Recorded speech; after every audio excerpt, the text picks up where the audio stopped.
A quick presentation, and we'll zip through it. Stop me if you want. I'm not seeing the chats right now. Tracy, if anything comes up in the chat that I need to address, let me know. And then at the end, Q&A is good. I can talk forever, so stop me, or else I will talk forever. But hopefully some of this will be useful too. All right. So a little bit about me. As you probably know, I'm in the media a lot these days for reasons that we can discuss. The story in getting there is quite the adventure itself. I don't want to eat up the time talking about that so much. But since I started making open commentary, I've done about 3,000 media hits in the past 18 months. I have records of about 2,000, but I know there are about 1,000 more. And I've written about 12 op-ed articles to the newspapers, over 50 blog posts, which have gone viral. In fact, the thing that got me into this was writing a blog post in which I tried to explain some concepts to my students.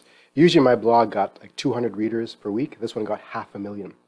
And that just catapulted the attention remarkably. And I realized, oh my goodness, there's a thirst for information during this crisis that's not being filled. Now, we all know that now. But at the time, that was surprising because we all assumed that public health, government, they had their experts on this. But we realize now, this caught a lot of people by surprise, and one thing that we were not prepared for was how to engage with the public and with media in a way that satisfied the new thirst for particular kinds of information in this current age, which we'll talk about in a bit as well. I've also received a lot of hate. Why? I don't know.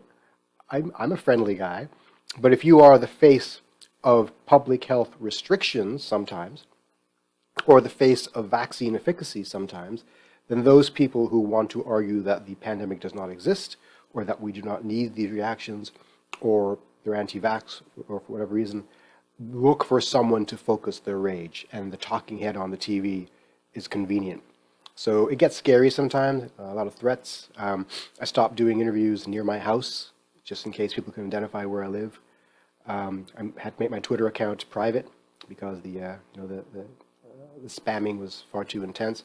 People have tried to get me fired. I have conversations with the dean about, we got a call today about someone complaining that you've done this. Okay, interesting. It doesn't work because I've got tenure and I've done nothing fireable. So this comes at a huge personal cost, But ultimately, I think it's worth it. And we can talk about reasons why I think it's worth it later on. But on top of the hate mail, I get a lot of love, including some love letters, but we don't talk about that necessarily, but a lot of support from the public. So the takeaway I think should be that the thirst for engagement with science is palpable and real, and people have gratitude for it, despite the fact that a tiny minority are trying to disrupt the apple cart. So do not let this tiny minority who make it difficult dictate the reality of the situation for you. That is not the true tone of the public discourse. Okay, here's some, I wrote a lot of op-eds. One of them I talk about how we had to invest in more infrastructure. I talk about how scientists have a role to play in public discourse. I talk about how this is a health systems crisis, not a health crisis. I try to explain why we wear face masks. This is back in April of last year when that was still controversial. It's less controversial now, but we forget how much of a learning curve the public was on over this past 18 months. I engaged in a public debate over whether or not the Olympics should be canceled. I had to do an explainer. At this point, by the way, the newspapers are asking me to write these things. It's like there's a thirst to understand why NACI has extended the second dose after the first dose of the vaccine from 3 weeks to 6 months. And that was not being explained by the government. So the newspapers asked me to write this to explain it. They asked me as well to explain why we're advising people not to pick and choose and shop for vaccines.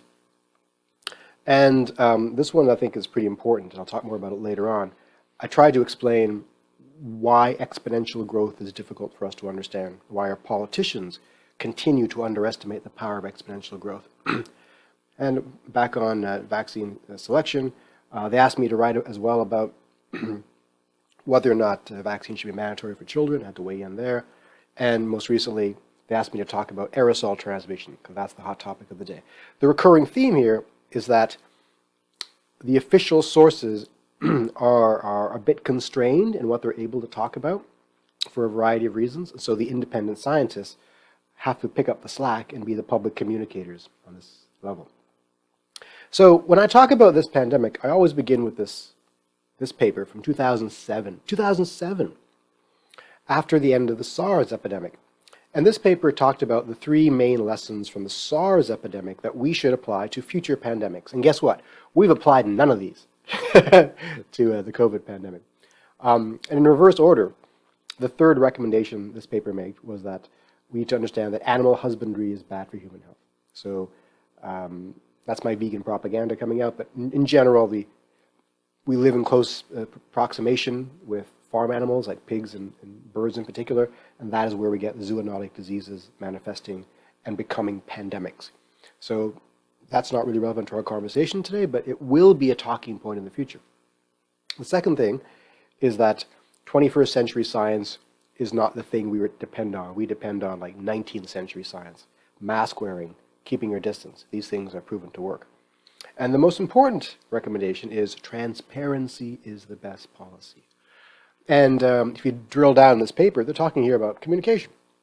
Communication by whom to whom? By government to the public, by scientists to government, by experts to media, and by caregivers to everybody else.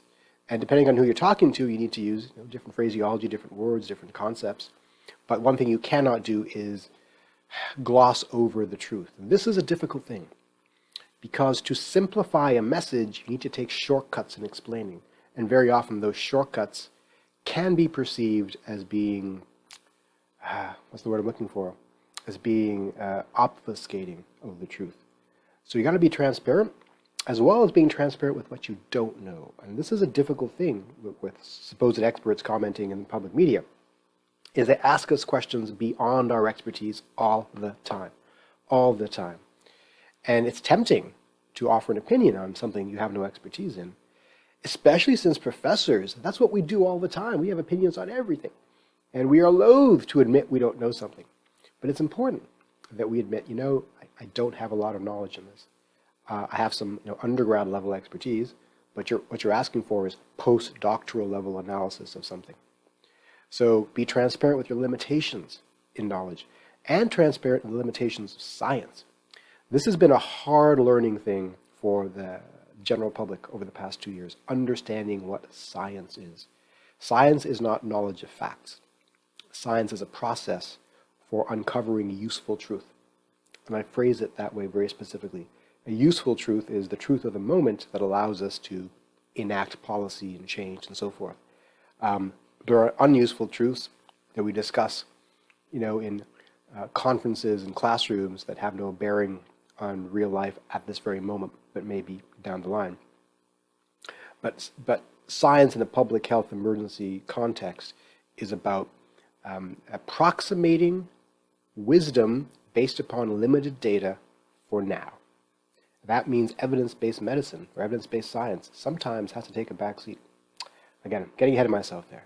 But transparency, the best policy, and we did not learn that lesson for COVID. So prior to the pandemic, I would have argued that the role of public communication in the health sciences, essentially 3 roles. Can you hear my dog freaking out? He's barking at somebody outside. First is we have to inform the public about the nature of the emergency. Right? So, hey, there's a disease running amok. There's an asteroid about to hit the Earth. My idiot dog is giving me a headache here. The second is we have to update people on what we're doing. So be aware that we've ordered these vaccines, that we're doing testing here or there. The government, the state is on top of things. In some ways, you're managing people's emotions at that point. And the third is to let people know what they should be doing. Don't panic. Avoid people, keep 6 feet apart, wear a mask, just do these things. That's pretty straightforward. What's implicit in the way of phrasing this that I don't like is part of this is management of emotion and management of people. And this rubs me the wrong way because in a liberal democracy, you don't want to be compelling or managing people's movements, behaviors, and thoughts. You want to be empowering them to make good decisions, with the assumption being that the good decision is the decision that we have all made as a group. Right? So that's what I would argue prior to the pandemic. Is my dog annoying you, by the way? Can you hear him? So I'll lock him out. Is he okay? All right. I think he's trying to inform you about the nature of the emergency outside. Give me 3 seconds. I'm going to lock him out. 3 seconds.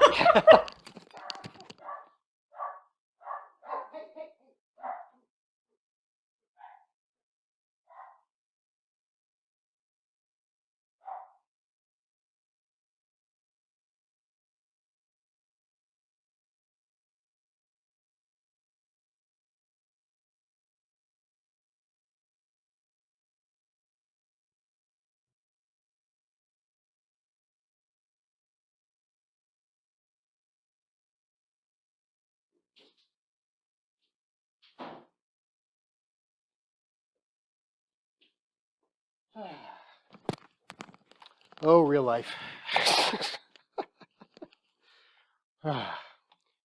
Make him give the lecture. All right. So when you had a chance to look at the slide, when it became clear that those 3 goals were not sufficient anymore, I think what became the new role of public communicators was to convince people that it's real. Oh my goodness, I never thought I'd have to convince people that a real thing is a real thing. How did that happen? We had to prove that the government isn't fudging the numbers, that this is the nature of science again, that we don't have perfect information, and this is not intentional.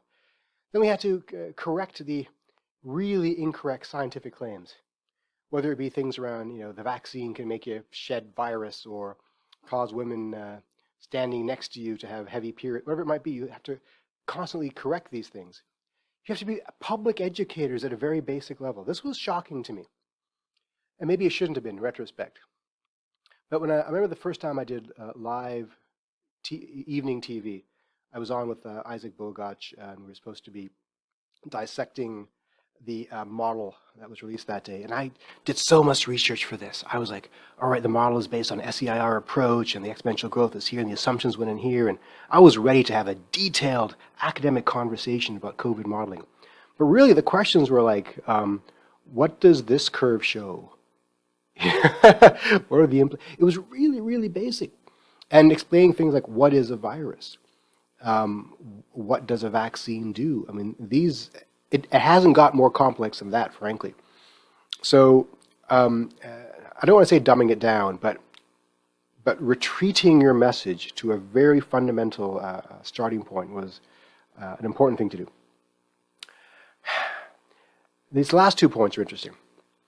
So I will talk more about this in a second. We have a crisis of trust in our society. And the role of a public communicator, at least the one that I took on, was to be more than anything, a trustworthy source. That means I cannot compromise my integrity. I cannot be seen to be favoring one political party over another, or to be in bed with Big Pharma or something like that. And frankly, what do I care? I don't get paid for this. It's not my job.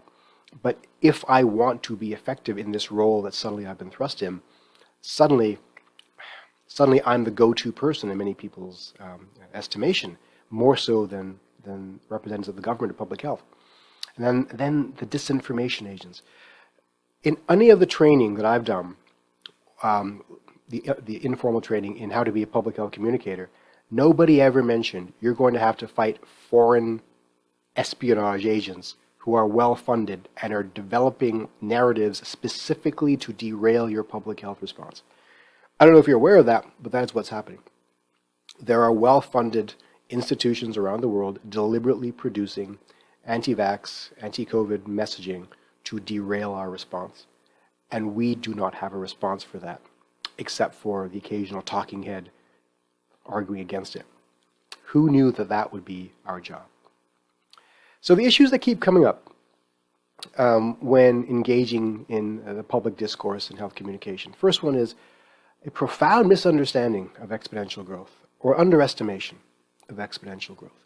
So why I wrote that op-ed. And this is something that's going to plague us, no pun intended, for a while, because this applies to things like the rise of artificial intelligence as well. technological innovation tends to follow an exponential pattern. And the thing about exponential growth is there's a horizontal phase and a vertical phase, more or less, qualitatively speaking. And during the slow horizontal phase, things look relatively under control. You know it's exponential, but it's not that upsetting. Like, we have this under control. And then suddenly, bang, it's profoundly out of control, because that is the nature of exponential growth. Sorry, Tracy? Oh, I'm sorry, I thought you unmiked yourself. And as a result, unless your response feels like an overreaction, it will always be insufficient.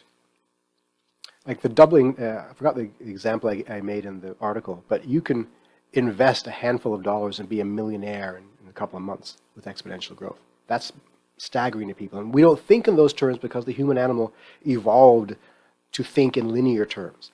You throw a spear to hit an animal when you're a hunter-gatherer, doing that math in your head using linear algorithms, not exponential. Exponential growth is not natural to our way of thinking. So banging people over the head, but the nature of exponential growth is something I do almost monthly. Individual risk versus population risk is probably at the heart of all of our struggles here. Here's an example. There are a lot of people arguing for a third dose of the vaccine. Great, third dose of the vaccine will totally improve sterilizing immunity and protective immunity. And your individual protection would be extraordinary when you get it. But if only a handful of people are getting third doses, it doesn't matter. The crisis doesn't go away. Your life doesn't get better. What matters is if the population gets great immunity, that's when our life gets back to normal. So failure to understand that we are dealing with a population crisis, not an individual crisis, I think is at the heart of much of the resistance against the measures that we've put into place. We'll talk more about that in a bit. Certainty versus probability is another one. Everyone wants certainty from me. Like, can you tell me if I wear a mask, I'll be fine? Can you tell me if I get a vaccine, I won't get an adverse reaction? No, I can't. All I can give you is the data suggests that your chances of this happening are this versus that. So risk analysis is something that people do not do well. In our own lives, we don't do it well. How many people pull out of the driveway with their seatbelts not on yet and then put it on while they're driving? I know a lot of people do that. That's really dangerous. But that's considered to be low risk because they've gotten away with it so far. On the other hand, they're terrified of injecting a thing into their bodies with a risk of 1 in a million of having a small adverse reaction. So we do not quantify risk in our lives well. It's not something human psychology is well prepared to handle. I mentioned the crisis of trust. I think this is at the heart of everything, of why we are struggling so much. If we had perfect trust in our leaders and in the elite, job done. A place like Bhutan has done really well in this pandemic because they have inculcated trustworthiness in their leaders.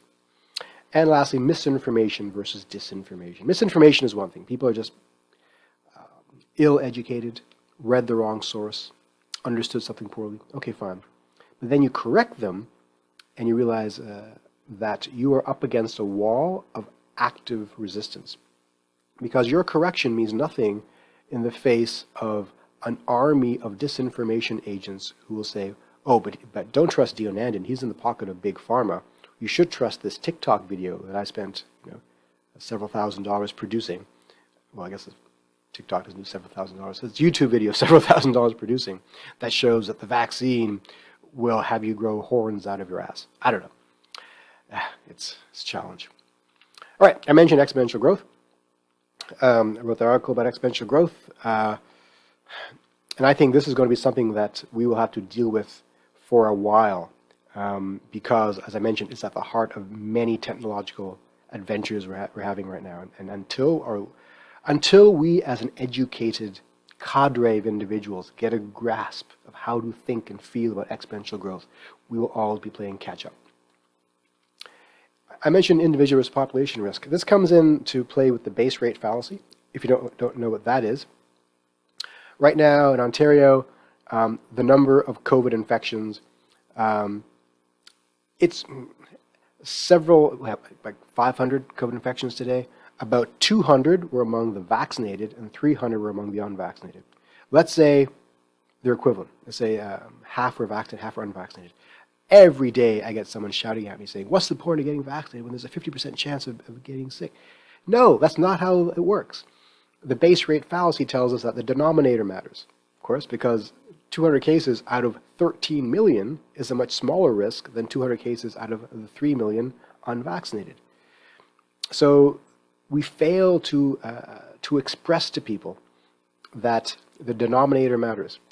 And this is a failure of media and a failure of science to get in the heads of media of how to talk about this stuff.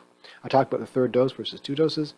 The 1% IFR never goes away. So IFR is the infection fatality rate. This disease has probably a 1% infection fatality rate.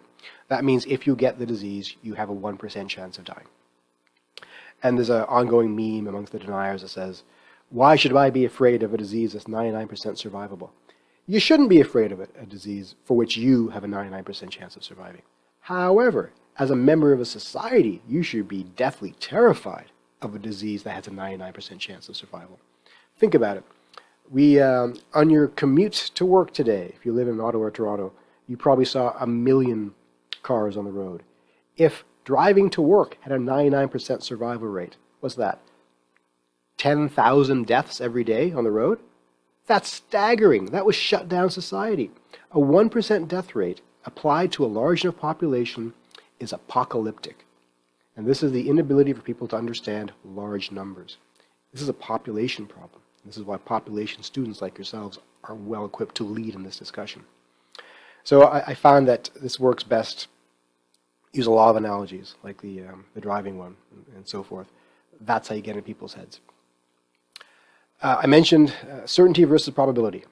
Everybody wants to know, guaranteed that the vaccine won't kill you, the pandemic will be over in X months, but you said it'll be, well, I was wrong. The vaccine will keep you out of the hospital, but these people are in the hospital. Okay, it's not perfect. The mask will keep you safe. I talked to a journalist today who wanted me to explain why the CDC is saying that masks give you 80% protection. Does it matter what the number is? It offers more protection than not. Right? You're looking to hang your hat on a particular number. And I explained, how that number was computed. But everybody wants certainty. It's a challenge to talk about this without being paternalistic, but I have started to do so because I think I'm trying to get into people's heads. And I'm fond of saying to people, children want certainties. Adults operate in the land of uncertainty and probability. That's how you function as a mature person in a modern society. And if you want to be thinking like a child, I will treat you like a child. And maybe this is not the best tack to take, but it's what I'm taking now because I'm tired of this particular one. All right, crisis of trust. As I mentioned, this is something that affects all of society, and it started well before the pandemic. It is stoked by political agents like Mr. Trump. There's distrust in politicians, obviously. There's distrust in media. How many times do I say, we can't trust the CBC, they're in the pocket of the liberals. Are they? You can't trust Fox News, they're in the pocket of the Republicans. Probably are. You can't. Who are you going to trust then? You trust the media outlet that confirms what you think is true already. So what do? What's the external source of unbiased information? Can't trust academics because we're the elites. Because obviously there's something in it for me to keep everybody at home wearing masks. I don't know what that thing is yet. I've actually been accused of taking money directly from Bill Gates. That is literally an accusation thrown at me. I don't understand. Trust in the experts. Why can't you trust experts? They're experts. But on the line of the Donald Trump revolution, there is a thread in society that says unless that person has exactly the same experiences and life path as me, then they're the enemy. And if I happen to be a poor and educated person, why should I trust a not poor educated one? Which is insane. But that's how the thread of argument goes. And of course, trust in the establishment. Who's the establishment? Whoever the other side happens to be.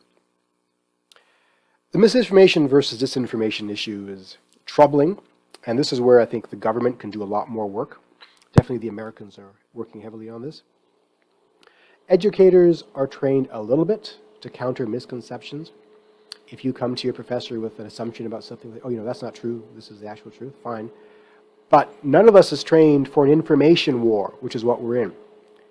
And I think we got to start training our grad students to be warriors in this war, sadly. Science is slow. The average number of people that reads a peer-reviewed article is 2, not including the authors, if you're lucky. The average number of people who reads a YouTube video put out by some fake scientist claiming all kinds of nonsense is in the millions. The pace of peer review is slow. Look at the ivermectin debate. Right? The meta-analyses around ivermectin are atrocious. Atrocious. The quality of the studies put forward are abysmal. Some are downright fraudulent, published in predatory journals with no peer review. And yet they make it into the debate because all you need is some supporter to tweet it, and suddenly it has a lot more impact than this carefully phrased and analyzed study that shows it has no effect. So science is going to have to re-examine itself to understand how it's going to compete in this new world of instant amplification of bad information. A lie goes around the world before the truth has even put its shoes on. You've probably heard that adage. That's what we're dealing with here. The disinformation agents produce so much volume of nonsense using the platforms of wide distribution like YouTube and Twitter that responsible science that uses peer-reviewed publication that takes months has no hope in hell of fighting that fight and winning. So this was tweeted today by Timothy Caulfield. That's him on the right. He's a well-known debunker of misinformation. He's giving a lecture. He says, this week, Nicki Minaj's cousin's friend's balls dominated Twitter. Do you remember the story? Nicki Minaj's cousin in the Caribbean suggested that his vaccine is cause his testicles to shrink and to make him infertile and other things.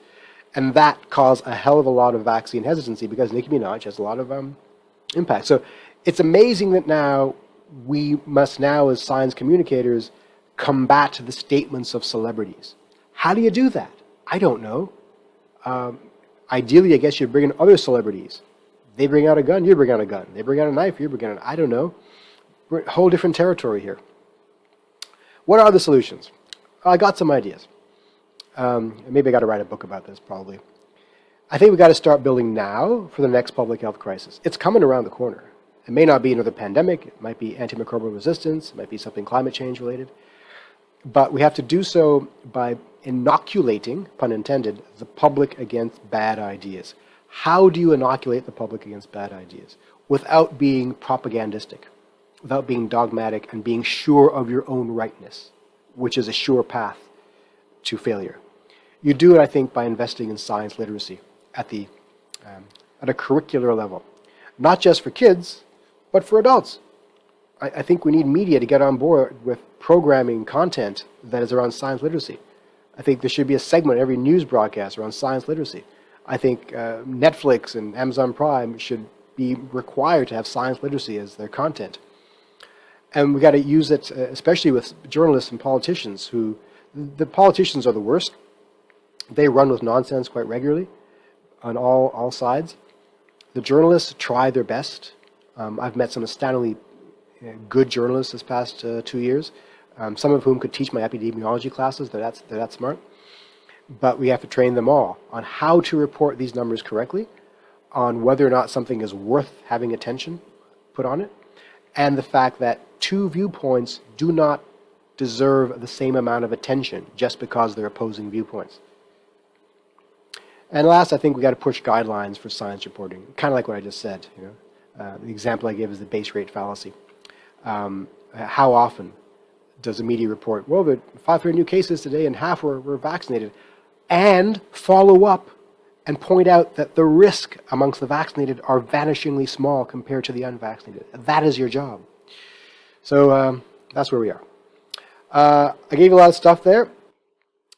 I would love to answer your questions or to field your comments, so lay it on me.